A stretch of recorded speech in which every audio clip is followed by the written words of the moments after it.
We would like to discuss the arc length.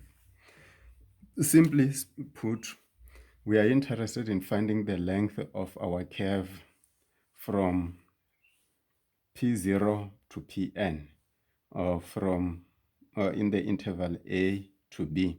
So what we do, because we know how to find the distance between 2 points using the distance formula, which points are, when those 2 points are joined by a straight line, we partition this interval into a regular partition, where we take, say, x0 equal to our a here. So in other words, we'll have x0 f of x0, because our function here is y equal to f of x. So we have a point, and then we choose another point on the interval, which will correspond to that point there. Then we choose another one, x2, and then we have a point, and so on and so on. You can see what is happening in such a way that when we join these points by a straight line, we can join the points by a straight line. We join the points by a straight line like that. You will be able to see that we'll have an arc here, another arc there, another arc there, and another arc, and so on until we reach our the point Pn, or we reach the end of our interval B. So the idea is to find the length of, firstly, the straight line joining A to x1, which can be done, and then we find the length of the straight line joining our point P1 to P2, in other words, in the interval x1 to x2, and so on and so on. After doing that, we can see that the distance from this point to that one added to that one, and so on, will give us a rough estimate of the length of our curve from point P0 to Pn. But we are not necessarily interested in the straight line, because our curve is not a straight line. So we are interested in the arc, because this line is an arc. Line from here going all the way to that one is an arc, and so on and so on. So to get that one, we make use of the fact that if we increase the partitioning, and we allow these arcs to approach infinity, then when we add all of them together, we speak of the integral, and it gives us the formula. So in our notes, we do have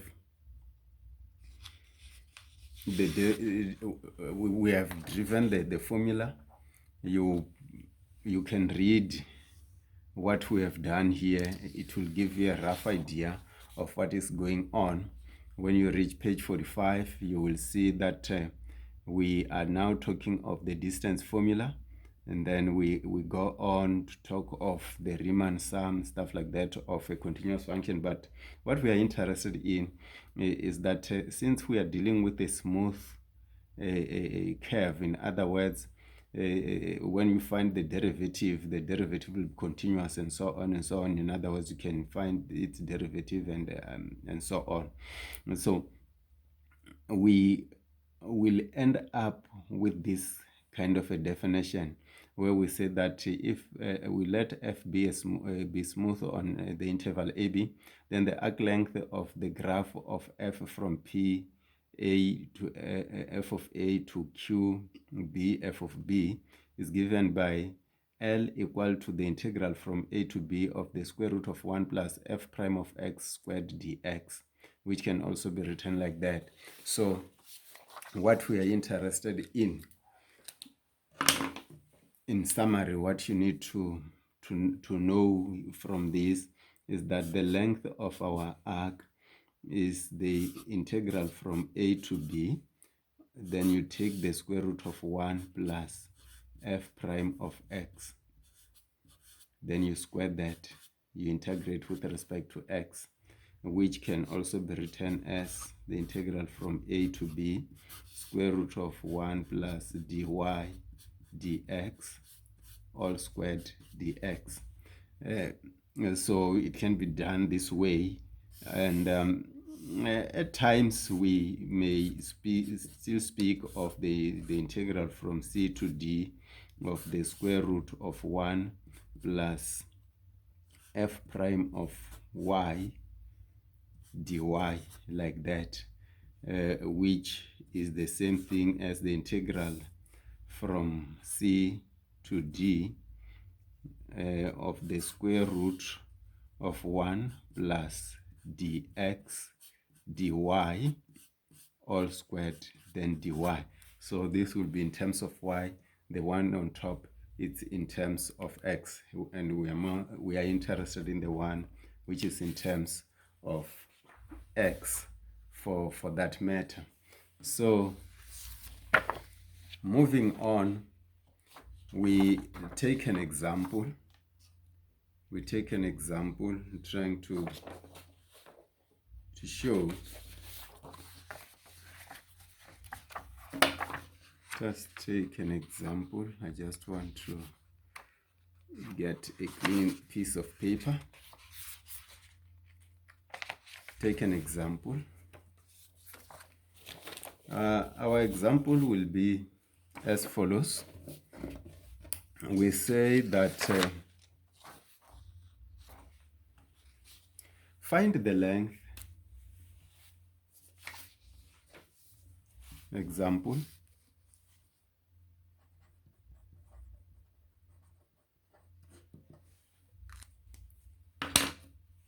Find the arc length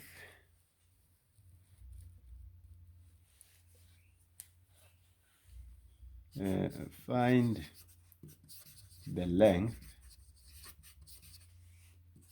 of the curve. Let us take y equal to 1 over 4 x the power of 4 plus 1 over 8x squared from the point P 1 3 over 8 to the point Q 2 129 over 32. We are not necessarily interested in how to draw this curve, but we just want to illustrate how it is done. Solution.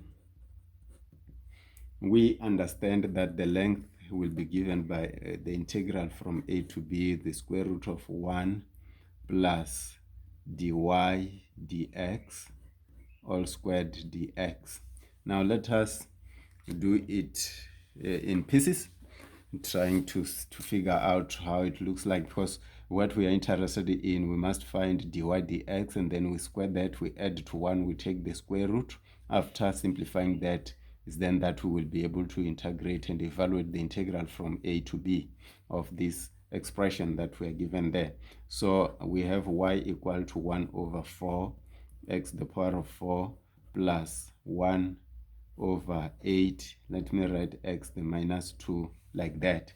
Then we find dy dx, which will give us, in this part, will give us x cubed. The derivative of 1 over 4x the power of 4 is x cubed.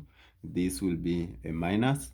Then the derivative, we subtract 1 when we are differentiating, and then bring the minus to that side. So it will be minus 1 over 4x cubed, like that, which is at the bottom. Now, after finding the derivative, the next thing is to square this and add to 1 and take the square root. Let us square this. So we do it slowly. X cubed minus 1 over 4 x cubed, like that, multiplied by x cubed minus 1 over 4 x cubed, like that. So we end up with x cubed times x cubed is x to the power of 6, and then x cubed times that will be 1 over 4, and then minus x cubed times minus 1 over 4 x cubed times x cubed it's minus 1 over 4. And then when you multiply, then you get 1 over 16x to the power of 6, like that. And this is giving us x to the power of 6 minus 1 over 2 plus 1 over 16x to the power of 6, like that. So now we know that we are interested in finding the square root of 1 plus dy dx all squared, like that, which will give us the square root of 1 plus what we just got, x to the power of 6 minus 1 over 2 plus 1 over 16x the power of 6. And then you will observe that this will be equal to the square root of x to the power of 6 plus 1 over 2, because 1 minus 1 over 2 is 1 over 2, plus 1 over 16x to the power of 6, like that. And when we move on, we will observe that this is equal to the square root. We can factorize. We just want to factorize this. Hopefully you can see if you factorize, it will be the square root of x the power of 3 plus 1 over 4x the power of 3 all squared, like that. And evaluating the square root is going to give us x cubed plus 1 over 4x cubed, which is what we are interested in. So after getting that, we are now ready to find our length L from the formula. We managed now to get that, which is this one. The square root of 1 plus dy dx all squared is x cubed plus 1 over 4x cubed. So we are happy with that. So L is equal to the integral according to our points. We are integrating from x equal to 1 to x equal to 2. Don't worry about these big numbers. So x is from 1 to 2, and then we have seen that we are integrating x cubed plus 1 over 4. Let me write x minus 3 there, like that, dx. And then the integral x cubed is just x to the power of 4 over 4. Then the integral of x to the minus 3 over 4 will give us, we add 1 there, then we get x to the minus 2, and then we divide by minus 2, so we get a minus, and then it will be 1 over 8x squared. And this is being done from 1 to 2. So substituting, we take 2, we put it where there is x. So x to the power of 4 is 16. 16 divided by 4 is 4. Minus, you take x, you put it here, x squared is 4. 4 times 8 is 32. So you have 1 over 32, 1 over 32, that's it, minus, then we put 1 there, you get 1 over 4, put 1 here, you get minus 1 over 8, which will simplify to, okay, this side we have 127 over 32 minus 1 over 8, which is about 123 over 32, which is approximately 3.84 units.